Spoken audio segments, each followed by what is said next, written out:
ఇది కనుక సక్సెస్ అవ్వలేదనుకో ఇంకో ప్లాన్ ఏంటి ఇలా రాసుకుంటూ ఉండేదన్న మీరు మీ ప్లాన్ చేసుకోండి, డ్రా ఇట్, స్కెచ్ చేసుకోండి, చేసుకోండి. కానీ ఫైనల్ అనుకోవాలి ఈ ప్లాన్ ఉన్నా లేకపోయినా జరగకపోయినా నేను మాత్రం యూనిక్ గా ఉంటాను. Because I am a unique person. నాలాగా ప్రపంచంలో ఇంకొకరు ఉండదు.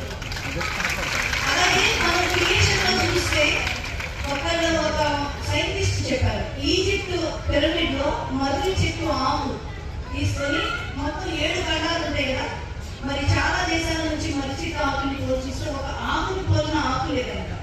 మనకు తెలిస్తే మీకు 5 స్పెషాలిటీ ఏంటనేది కూడా తెలుసు. So we are unique people. చెప్పండి, ఐ యామ్ యూనిక్ అని చెప్పండి గట్టిగా. సో ఎప్పుడు కూడా మన లైఫ్ పవర్ ని పోగొట్టుకోకుండా ఉండాలంటే ప్రతి దాని పట్ల రెస్పాన్సిబుల్ గా ఉండాలి. దీని పట్ల మన యొక్క లైఫ్ ప్లాన్ ఏంటి, మనం ఏంటి, మనం ఎలా టైం స్పెండ్ చేస్తాం, how we are using our mobiles, how we are eating habits ఎలా ఉన్నాయి, స్లీపింగ్ హ్యాబిట్స్ ఎలా ఉన్నాయి, ప్రతిదీ కూడా రెస్పాన్సిబుల్. ప్రతి దాని విషయంలో కూడా రెస్పాన్సిబుల్ గా ఉండాలి. సోప్ ఉందనుకోండి, మీకు తెలుసా మా పిల్లలు చాలా మంది శుభ్రంగా స్నానం చేయడం చెప్పలేము పిల్లలకి, ఎందుకంటే వాటర్ ఉండదు వాళ్ళకి.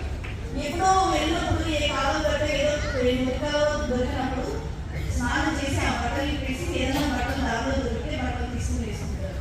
మేము ఓల్డ్